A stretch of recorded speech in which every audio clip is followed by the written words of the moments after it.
Hi, everybody.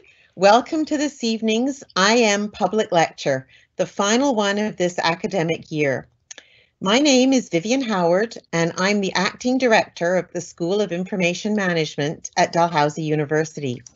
I'd like to start by acknowledging that we are located in Mi'kma'ki, the ancestral and unceded territory of the Mi'kmaq. We're all treaty people.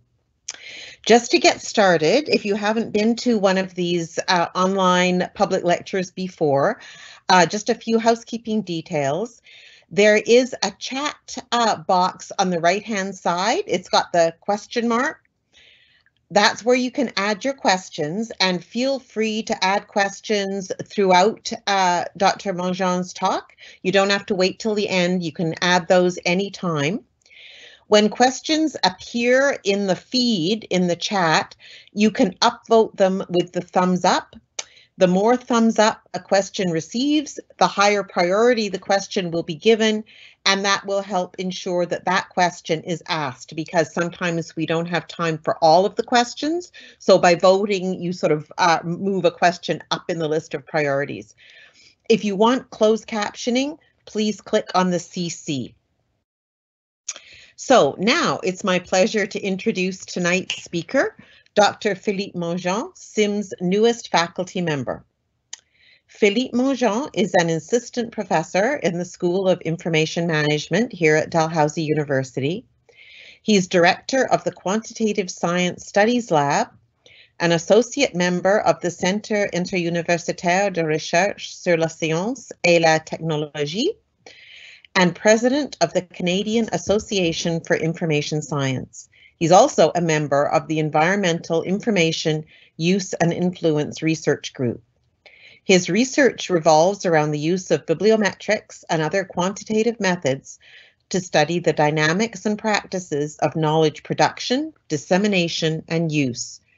He's an open access and open science advocate, and I'm sure we'll hear more about his perspective on open access in his talk. So this evening, Philippe will be speaking about the never-ending serials crisis and the need to rethink scholarly publishing.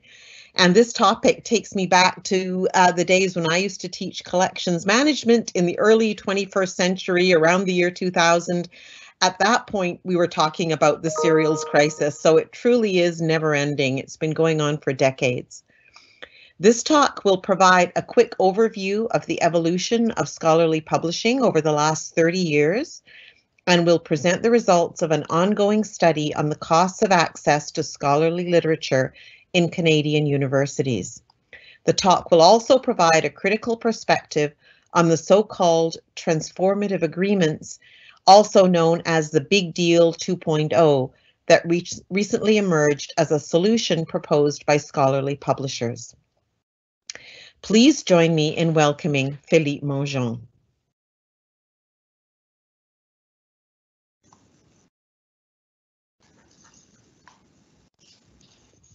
All right, thank you, Vivian, for the introduction, and welcome everyone to my presentation. I'm very happy to be here to talk about a topic that obviously, as Vivian already pointed out, I really care about, and I think is also an important topic for all of us that evolve in academia and the higher education system.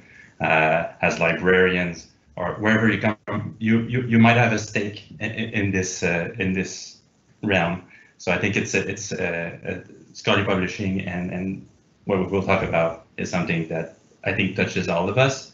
If you are a commercial publisher, you might not like my talk, but yeah, so that's it. Just a little disclaimer. I think my bias was already revealed in the introduction anyway. So I think the first thing I want us to just as a starting point, I think, because that kind of frames my whole perspective on publishing and whether what's an appropriate publishing model for the scientific literature, is the question, is access to research a human right? So, and I think I'm not going to provide an answer or to that question here, but I'm just asking the question, and I'm highlighting Article 27 of the UN Declaration of Human Rights that points out that everyone has the right to freely participate in cultural life of the community, to enjoy the arts, and to share in scientific advancement and its benefits. So that might get you closer to an answer, which has to be your own, I would suppose. And then there's point number 2 of the same article, which is that everyone has the right to the moral material interest resulting from any scientific, literary, or artistic production of which he is the author. So that's Article 27. As just a starting point. Now let's go to our short story of scholarly publishing. And in this story, there's several actors that I want to point out. The first one is the librarian, and the librarian has a fundamental mission, among many others, to make knowledge accessible to all for the benefit of the community and for the common good. Right. So librarians are the experts of access. That's their fundamental mission in this world, or one of the. So that's one of the characters in our story. And then we also have the researcher, whose fundamental mission is to produce knowledge and write scientific papers. And the researcher actually does for free. I mean, not for free because he receives a salary typically from the university. He's paid from tuition and from the university support, and basically by taxpayer money to do research. And so he will, in the system of scholarly publishing, do the research, write the reports, review the findings of his colleagues or her colleagues or their colleagues, and actually sit on the editorial board of journal, basically manage the whole scholarly publishing system. All right, so we have the librarian who wants to give access. We have the researcher who wants to produce the knowledge and have it be accessible to all, and both work for free because they are already paid by the taxpayers, basically, or student tuition or other sources. And then the third actor of our story is the publisher, who runs a $25 billion industry, being the middleman between the scholarly, the researcher and the librarian. So those are the three actors of our story. And so let's talk about how this system, where we have librarians and researchers, and most importantly, how is it possible, given the ethos of the first two actors of our story, to get to a point where the scholarly publishing thing became a $25 billion industry with profit margins that are higher than any other industry, I think.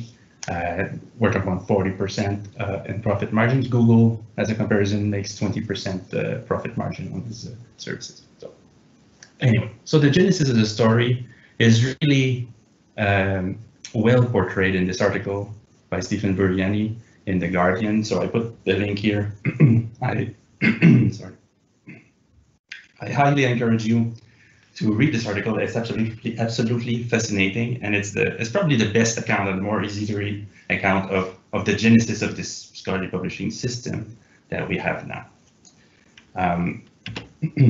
And it started, at least there are multiple actors in this story, but this one revolves around the role of Robert Maxwell, which you might have heard of, is kind of infamous, who joined this industry right after the Second World War, when science started to boom. So there was really a need after the World War to step up the scientific production, and with that came a need for more efficient publishing systems. So there was an opportunity for businesses and businessmen like Robert Maxwell to come in and take over the publishing that was previously done by scholarly associations. So before that time, scientific societies had their member-edited journals, and they kind of ran the whole thing. And there were commercial publishers, but they were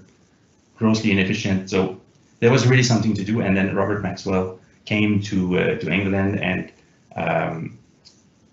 and then started working at, it used to be called Buttersworth, and then the name changed in 1951 to Pergamon Press, which is now Elsevier. And that's the same time that Robert Maxwell took over the company. So from 1951 to 1991, when he sold it to Elsevier, he was at the head of this, what was to become the most important scholarly publishing empire of them all. the first thing that he would do, of course, in the publishing industry, what you need is researchers that are going to be willing to edit your journal and write the papers and review and basically run the machine for free, as we already established. So the first step for him was to go to scientific conferences and find researchers that would be willing to be the editors of the journals that he was creating. So he started creating a whole bunch of journals, and then he would hunt for people to say, hey, you want to edit the journal? And then suddenly he was building a journal portfolio for his company. Right? And that's it.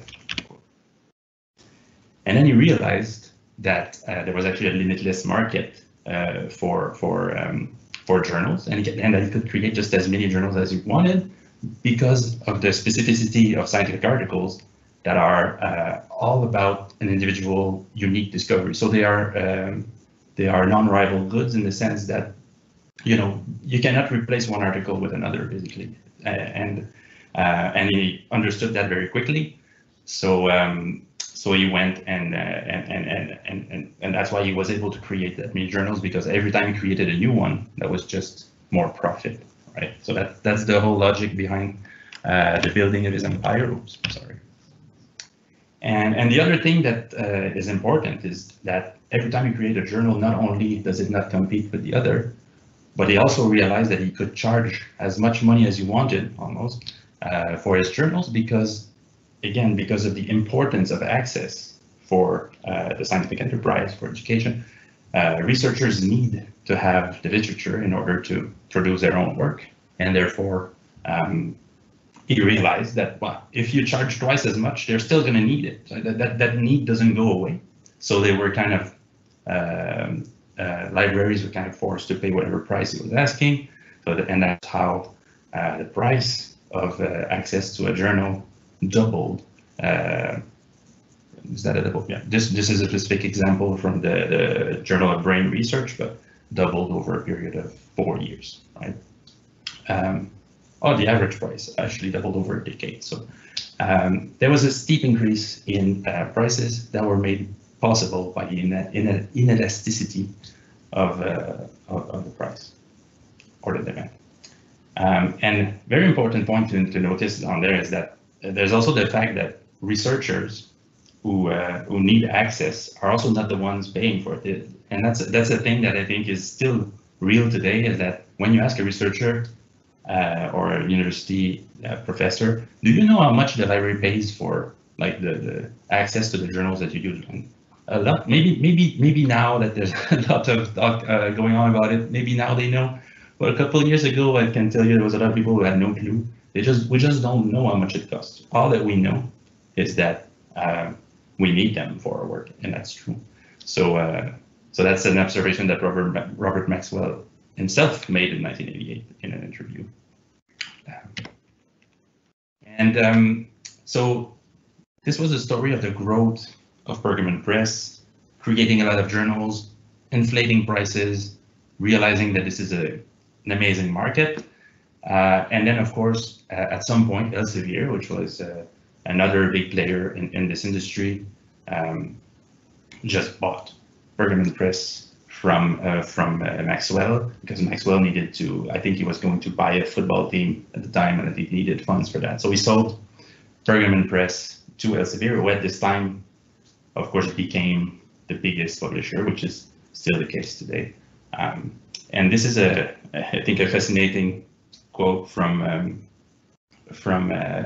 actually Richard Charkin used to be a CEO, and he used to edit some journals for Pergamon Press. And he, in this interview with Buriani, said that the CEO of Elsevier, so those are the words of the CEO of Elsevier at the moment of the purchase, reported by Richard Charkin.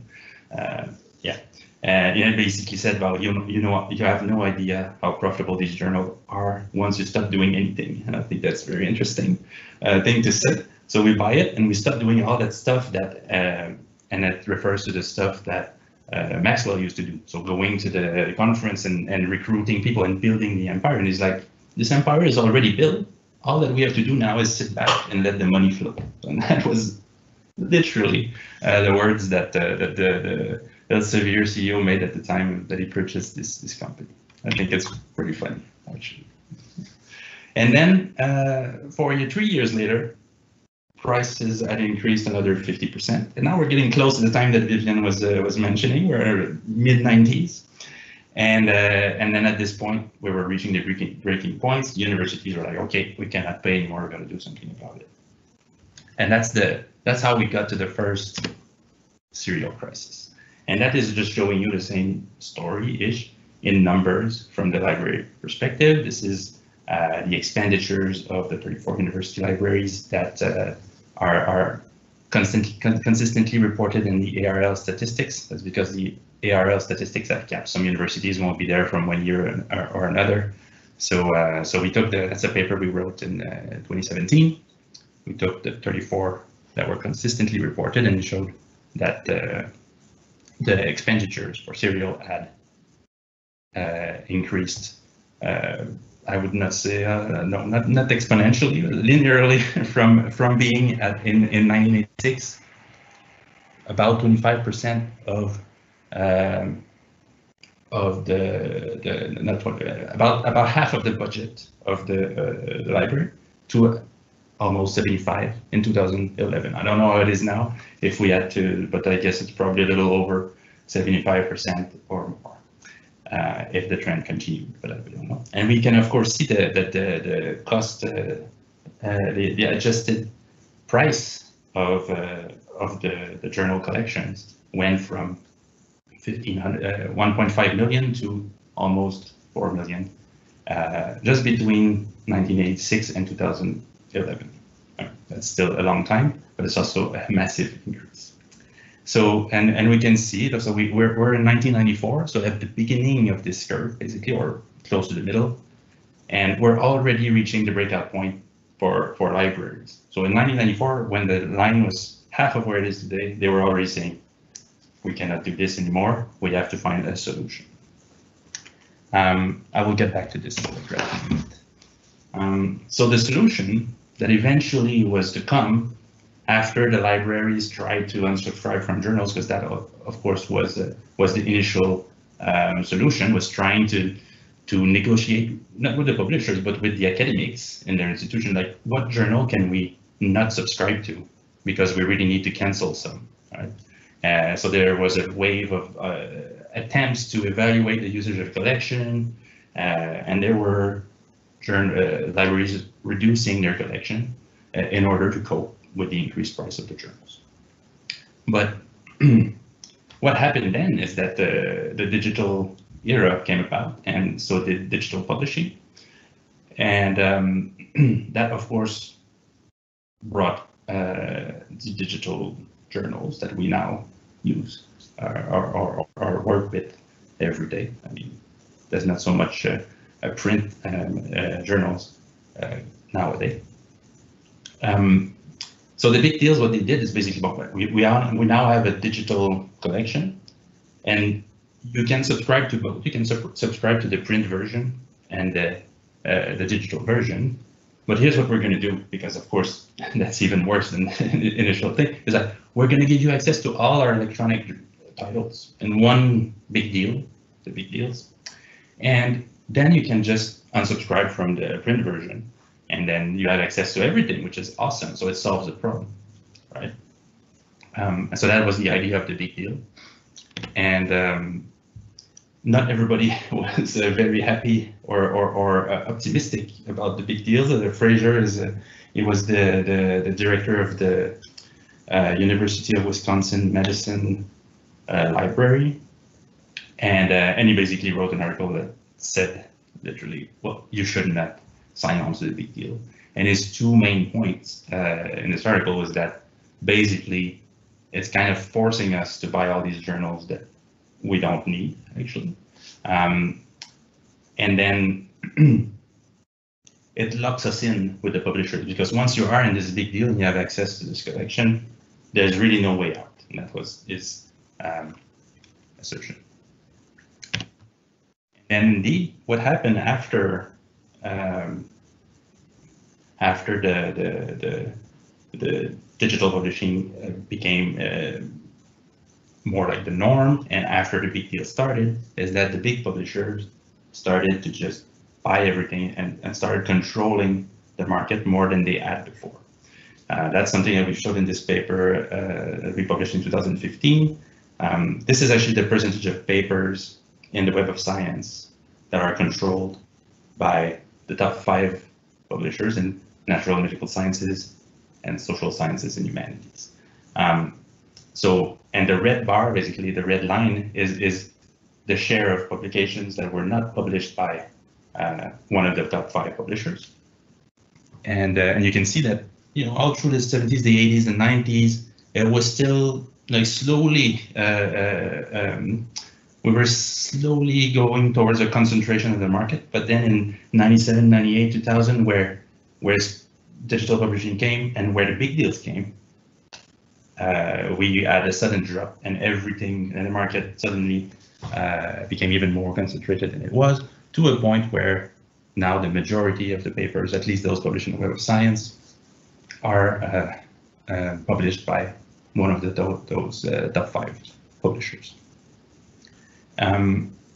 So there was increased control of the market, which justified, of course, increase in the big deal prices, because I used to give you just 1,000 journals, now you have 1,500. So of course in the negotiations that play a role. Of course, with increased concentration, complete, let's say, oligopoly, I would say. So in a sense, the market became an oligopoly controlled by a couple of publishers. But as we already know, each publisher has the monopoly of its paper, right? Because papers are like individual monopolies. So anyway,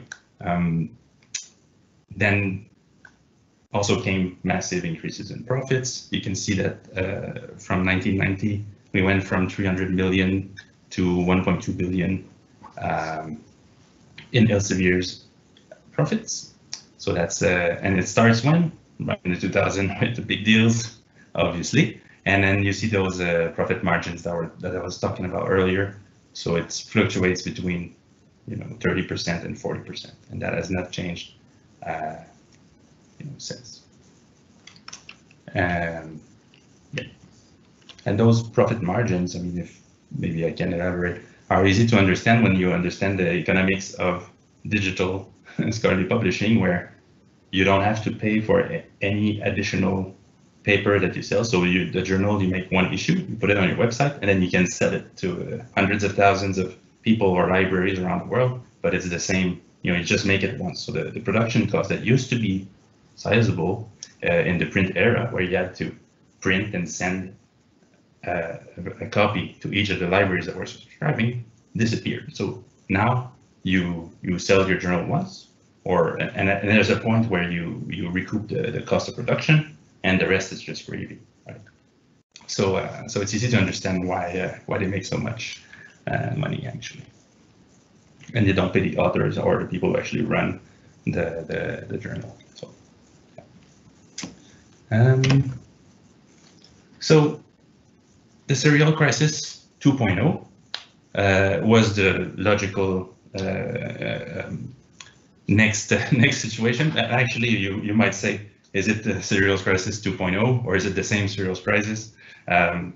It's probably the same, actually, because you can look at this curve and it's the same graph that I showed earlier. And actually, you can see in the 2000 again, there's even a little.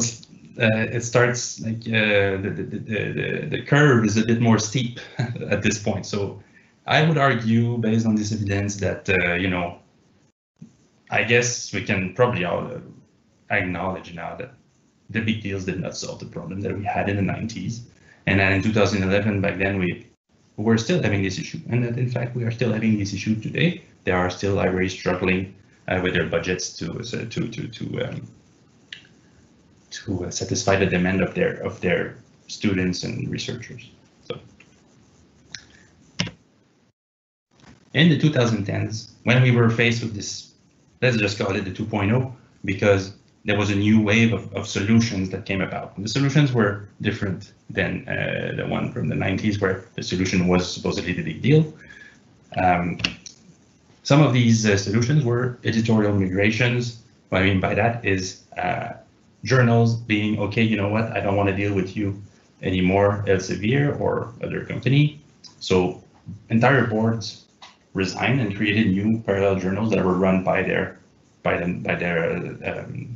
associations, right? And this is there's an example of the Journal of Informatics, which is a journal in my field. In 2019, the entire board resigned, launched a new journal called Quantitative Science Studies, this is an open access journal. I'll talk about open access in a little bit. And the argument or the point of the reason why they justify that choice is, well, first of all, that we believe as part of this community that journals should be owned by the scholarly community. That's step one.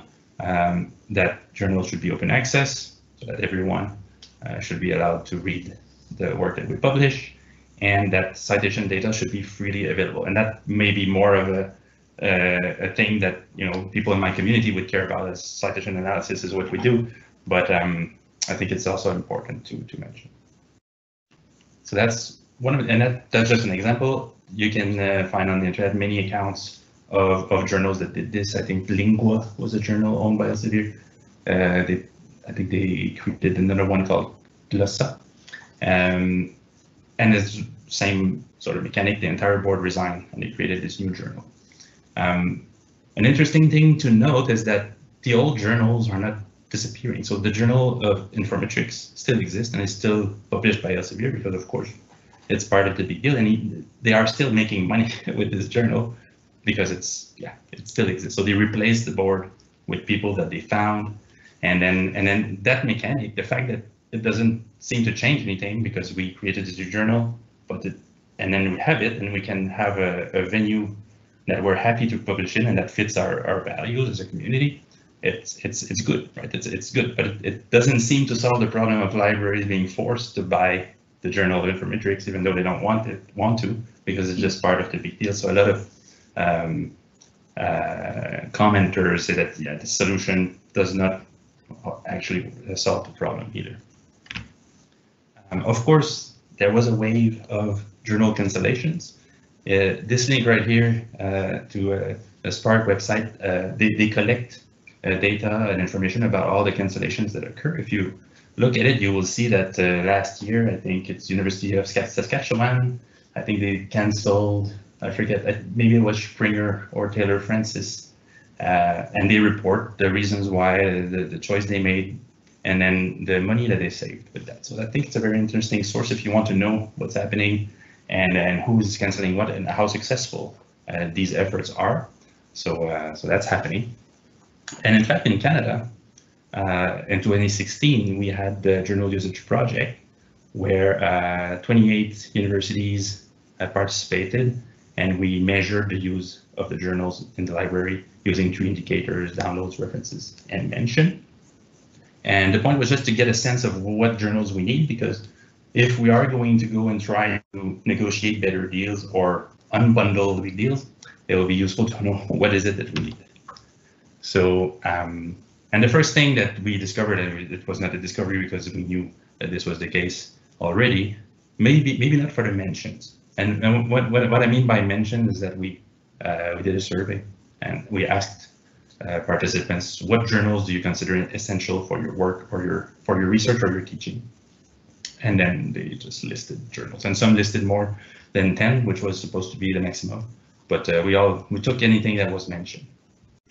And this is just showing that, you know, less than 20% of the journals under each indicator accounted for more than 80% of the mentions and the references or downloads. So very concentrated use, so much so that if you consider, maybe I will go back just for a second, we use these indicators to create a composite indicator of necessity or to identify journals that are essential. And we define that as you're essential if you are in the top 20% under any of the 3 indicators. So that's just to give you a little background. And then based on this indicator, if you looked at the big deals of the big publisher like Springer, Taylor Francis, Elsevier, Wiley, and Sage, in some cases we found that, and it's I think Springer, no university, so the 0 and the x-axis is the number of university, and this is the y-axis is the percentage of journals that were considered essential based on the indicator, right? So you can say that 65% is 63 maybe of the journals that are part of Springer's big deal. No one across Canada considered that these journals were essential for their work.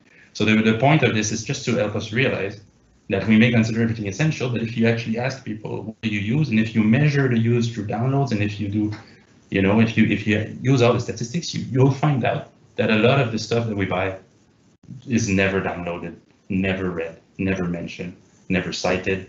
And then you can ask, well, why am I paying for this? And then that allowed librarians in Canada to maybe have a better chance at negotiating better deals with the publisher. Was it successful? I'm not too sure. I mean, I know that there are some accounts, some success story out there, but I think overall, we can see in the data that is openly available about the prices that Canadian universities pay for the bundles. Link right here if you want to see it.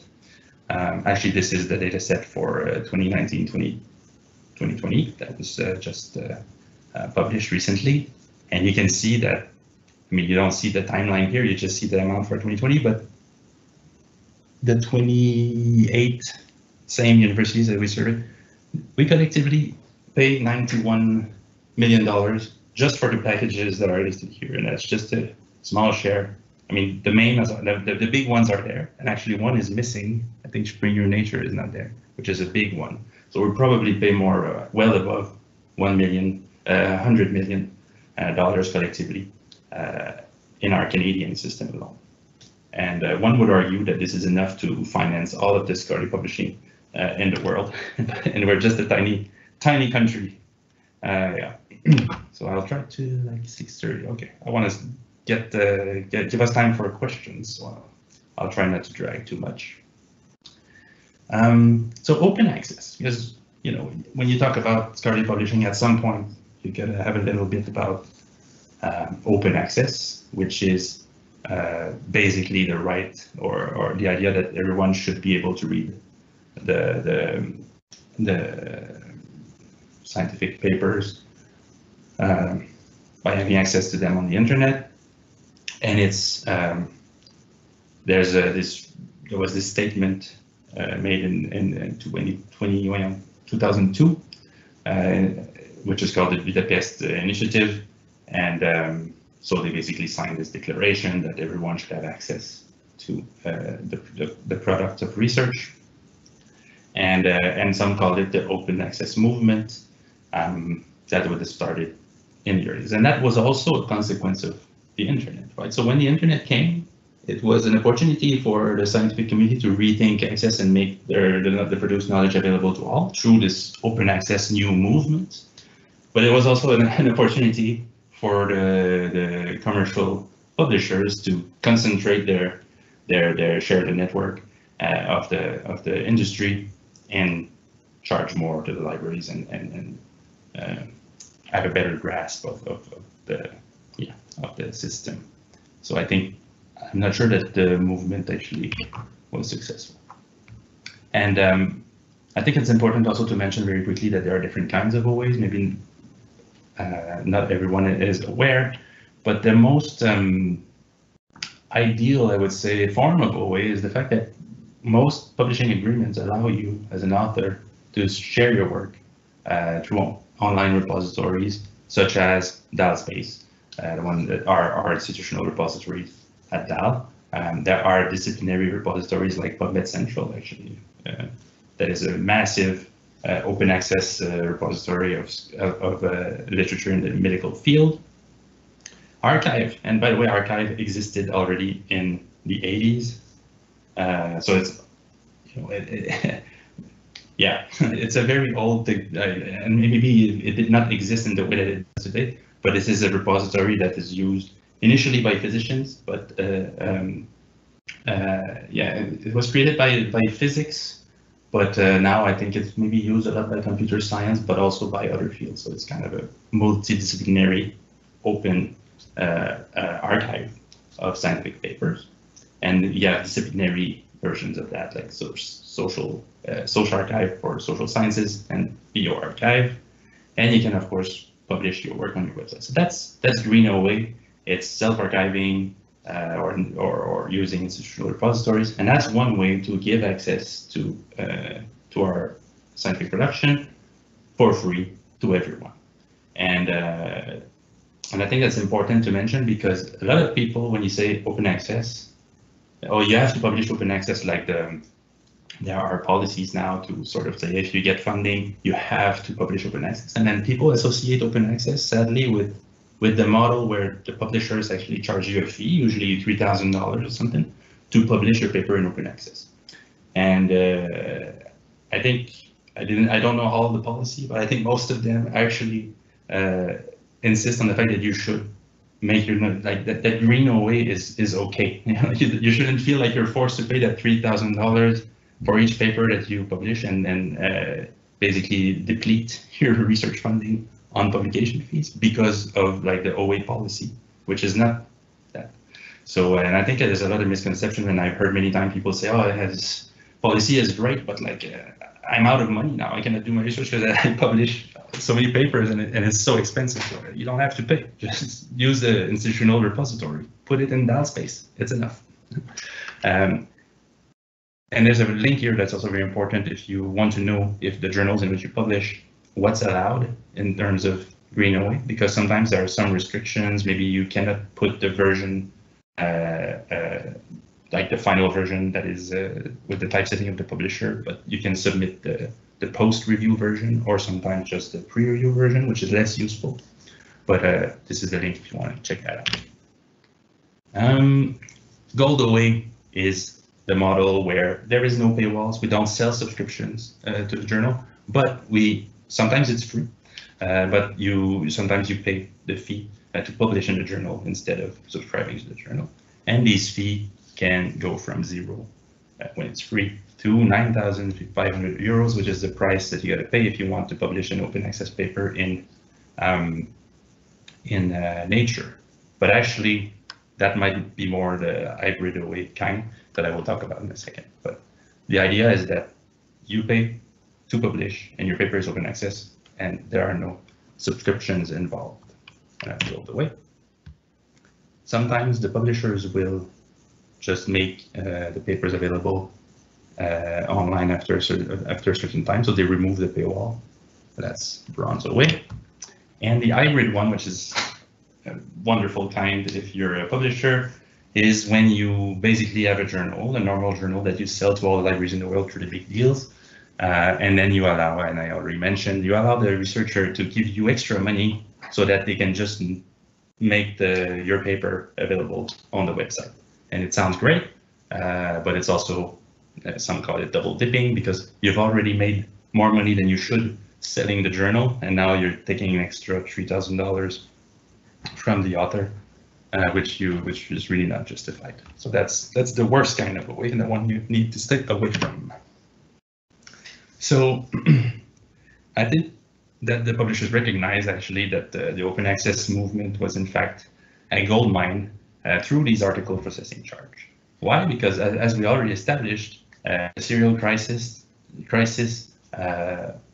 means that libraries now cannot afford to pay for the big deals anymore, so they're trying to find a way out, right? So there's a limit to the amount of increase you can impose for the big deals, because at some point, there's a limit to the capacity of libraries to pay, right? But there's actually no limit to the desire of researchers to publish, right? Because we have to publish various culture. So now that you maximize the profit you can make from your big deals, you turn and then you cater to the need to publish, and then you start exploiting another need in the system, and you create these things called open access mega journals. That's a weird formatting. I'm sorry, the slide doesn't look good. which basically are those journals that publish thousands of papers every year. They accept everything that is scientifically sound. It doesn't have to be original. So basically, is your analysis correct? We will publish it. I think there are good sides to that. I don't have time to get into this, but what that means is that they have a massive output, and sometimes they promise like fast review and things like that. And so that's basically an APC collecting machine. And of course, all the big publishers have their own version of that, and they charge the same high APCs that I've already mentioned. So what happens is that if you look at this is the price that Canadian universities have paid for the top 4 packages. Sevier, Sage, Taylor, and Francis, and Wiley. Sevier, Sage, Taylor, Francis, Wiley. Yes, and Springer Nature is not there, and it's a huge one. Actually, Springer Nature are the ones who figured out the APC thing the best with scientific reports that I think generate something like maybe close to $1 billion in the last. Was it $1 billion? Okay, I'm sorry, I'm not going to try to remember the numbers, but I don't have them right now. So basically the point is that you already have the blue part is what we pay for the big deals, and this orange part is the part that the author pays to publish in the same, in the same journals in many cases, or to other journals owned by the same companies.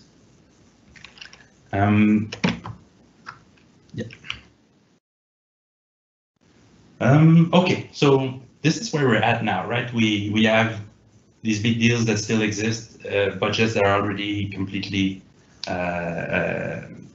peaked in the libraries, and we have this new market for open access publishing, and then there's also this drive, from the policy level and also among researchers. Like, we want access, because if we go back to my first question, we consider that access is kind of a public right or a human right, and so we really want to have access, right? And so that's also an opportunity for publishers, and so now we have these things called transformative agreements, and that's sort of negotiated at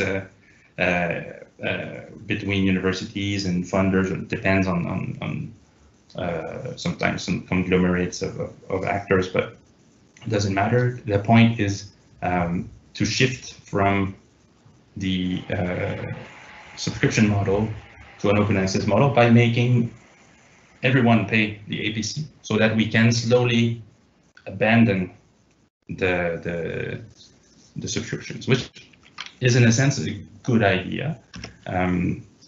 But the deals that we have look like this. So this is the Sage deal with Canadian universities that occurred. We got the news about this, I think, last week. And the deal is basically the big deal price is going to increase by 6%. So, and that's over 3 years, it's still 6% increase. So now the big deal is still there. You pay more for it, but in exchange, we won't charge you the crazy hybrid OA fee. And it sounds like a victory, because now we can publish open access for free. I can say, yes, I want my article to be open access. I don't have to think about it anymore. It's paid for already through the big deals.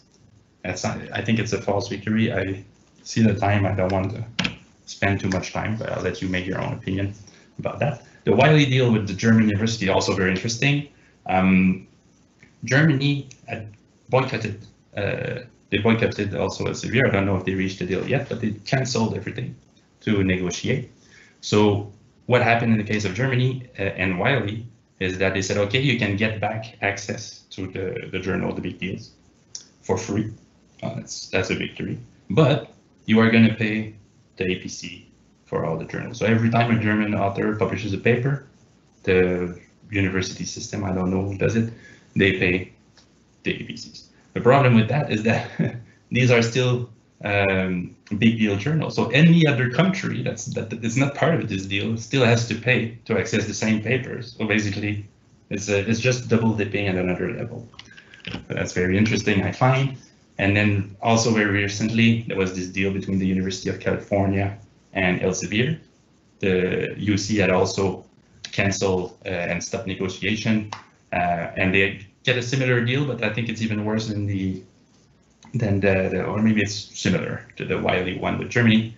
They get the big deal back for free, and then they have to pay the APC, but it's shared between the university, the author, and the libraries.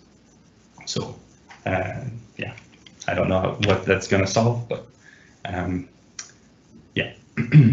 So these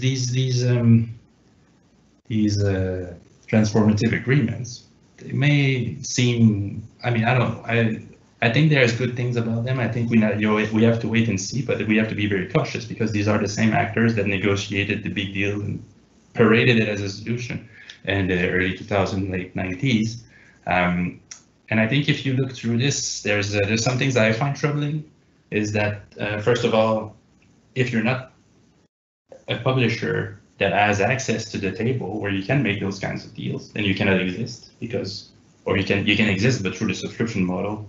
And that's going to die. So, and then you have to charge APCs, and then of course an author will much rather publish in a journal where the APCs are subsidized through the big deals or whatever arrangement than in a small publisher that maybe charges a very small APC that is reasonable, but cannot survive in that environment because now the big ones can get it paid for free. It's free for the big ones, except it's not free. It's just a bit. So it might actually kill competition and reinforce the consolidation of the market. That's one thing. It's also killing the will to change because right now, when I am asked to pay a $3,000 APC, it makes me angry and I want to change the system.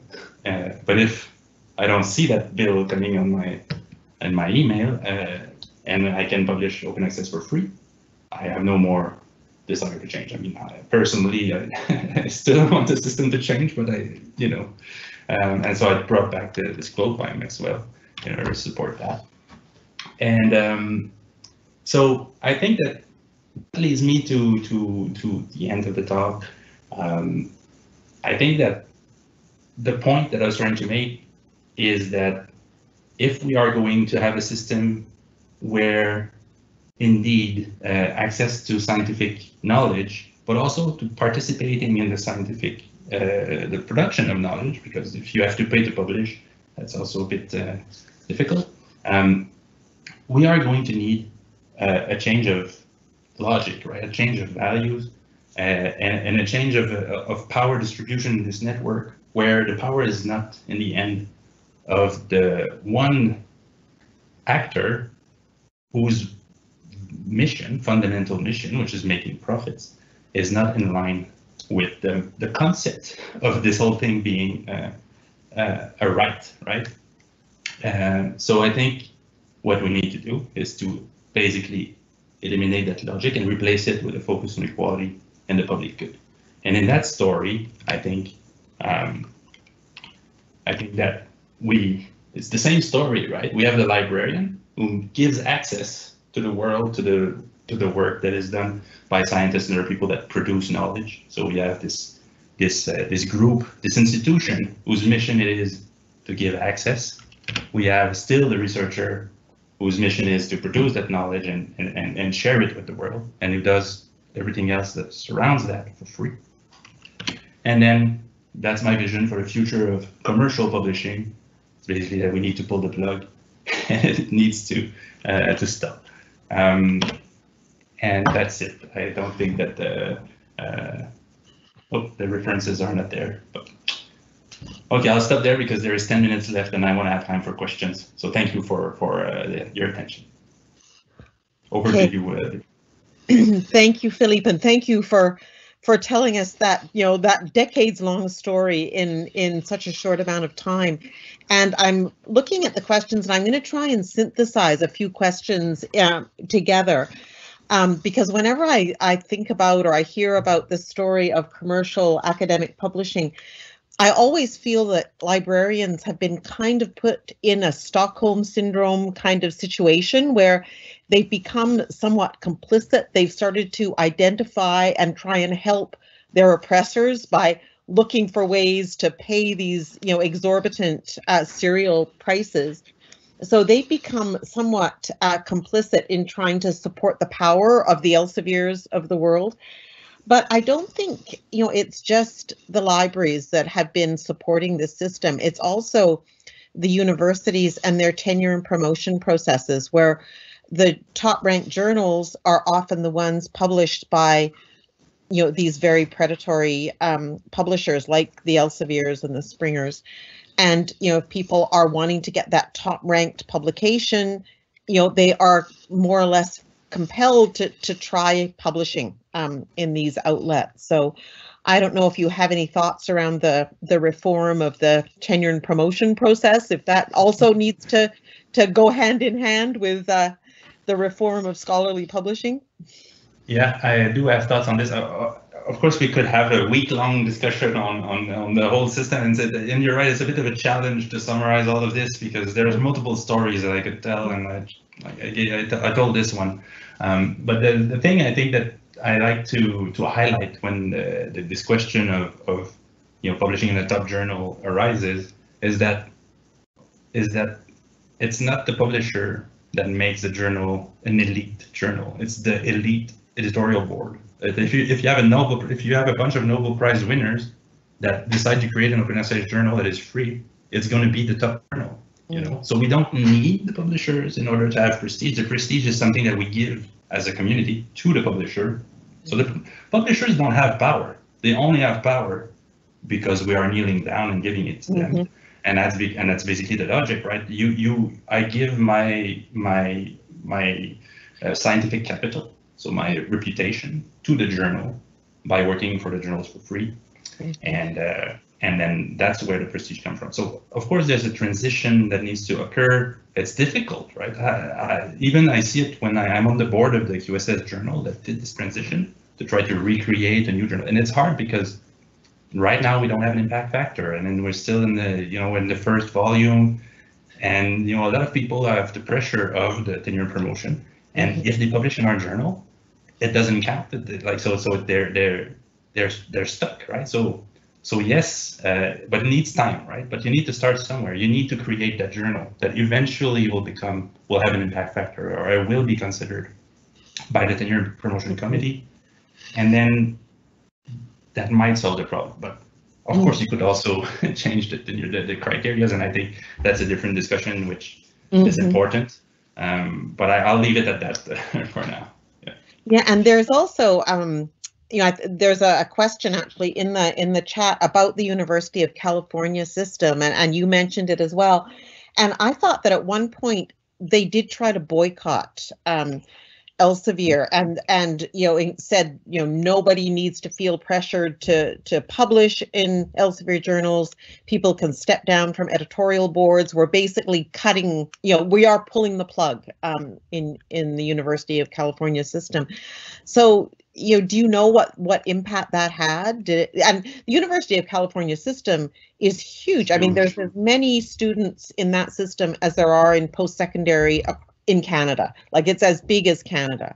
Yeah. So I read that they publish 20% of the US output or something like that. Yeah. Okay, I will answer your question. Sorry, I cut you off at the end. No. I mean, my question is, did that have any impact? Did it have any? Well, I think it forced the acceleration of the negotiations for this agreement, the transformative agreement.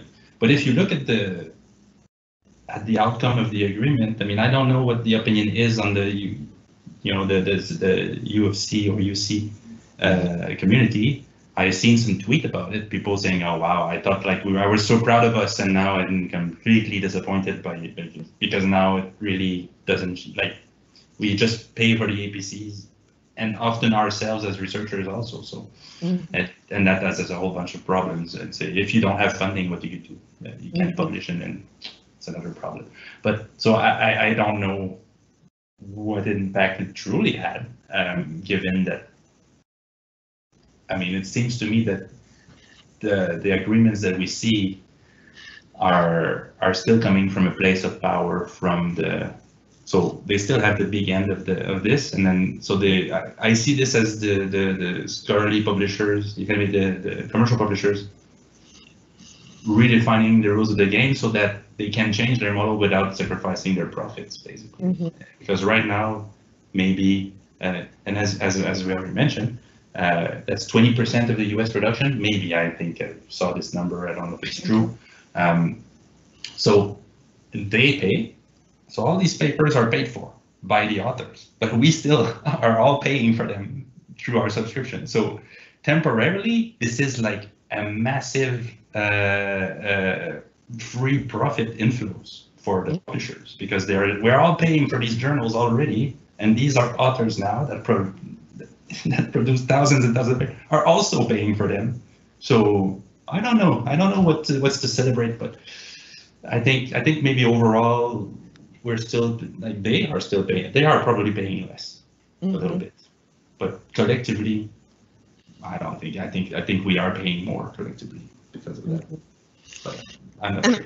In the chat, Bertrand McDonald has just posted that Elsevier and the University of California have now reached a deal, and it was announced yesterday. So, hot off the press news. But I think it's now, we've got about 4 minutes. I think we'll end with this final question, and that's looking at the future. Basically, what's stopping us from adopting your imagined next chapter of this story? What are the barriers that stand in the way of pulling that plug, breaking our addiction to this cycle? I think that you already mentioned one, Viviane, which is that when you're desperate to publish and to publish in specific journals that the commercial publisher own, you're kind of stuck, right? And so that's one thing that probably we need to change the evaluation system. However, like I already mentioned, I think what we need is academic leadership, because if it's true that the power is in the end of the scientists themselves, there are plenty of us, and I say us, but I say you because I'm not there yet, that have tenure or that agree. So the elite of those people that actually run the journals, because typically they are well-established researchers, like the editors of those journals are not pre-tenure faculty members, they are established researchers. So they just need to have leadership and make the move and accept that it's going to be challenging at first, but it's not going to be challenging, because if their journals exist for the valid reasons that they are needed by the community to disseminate knowledge, and that they are, if someone creates a journal that nobody knows why, just because he could, because it's easy to create journals nowadays. I mean, in fact, if you want to create a journal, you can do this tonight. It takes 2 seconds. Right? Everybody can create a journal. It's very easy. But what I want to say is that, we just need some leadership from the elite part. And maybe at first the junior researchers will continue to publish in the Elsevier journals, and that's fine, because we understand that you have to do this in order to get your promotion. And I don't want people to not be successful in their careers. That's not the point. But they need the alternative, and that alternative can only come if journals like USS make this move. When you are in your associations, like I'm president of the Canadian Association for Information Science, as you mentioned in the introduction, we just moved out. We were not at Elsevier. Our journal was at UT Press. We just took ownership of our journal, and we now run it by ourselves, and it's a free open access journal, free to publish, free to read. There is no money involved. We run it ourselves, and it's actually disseminated through Érudit, which is a dissemination platform. So you can make that request in your next association meeting. Say, hey, we want as a community to have an open access option, right? And not a hybrid or a gold open access option. We want a real open access option with the real logic of information is a public good, and you need to act like a community, basically. I think sometimes we use the term scientific community. Well, we have to replace the scientific ink with scientific community. I don't know if that makes sense, but yeah, it was a long answer, but I think, yeah, that's what I would say. Happy to have more of this discussion at some point, but I think our time is. I think our time is up. There's lots of questions, but our time is up, so I think we will have to stop now. So thank you so much, Philippe, and thank you everyone, for coming. This was, a fascinating talk. Lots and lots to think about.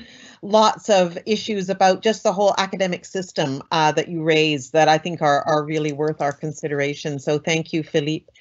And I'll just let everybody know that this is our final public lecture of the academic year, but we still have one more event, and that is SIM Research Day, where we'll have presentations, really quick 3-minute lightning presentations by current students, by some alumni, about what they've been working on over the past year. That will be open to the public, and it is on the 1st of April from 11 to 12:30. There'll be information coming about that soon, so you're all very welcome to join us for that. And meanwhile, thank you very much for attending this evening, and have a lovely night. Thank you so much. Bye now.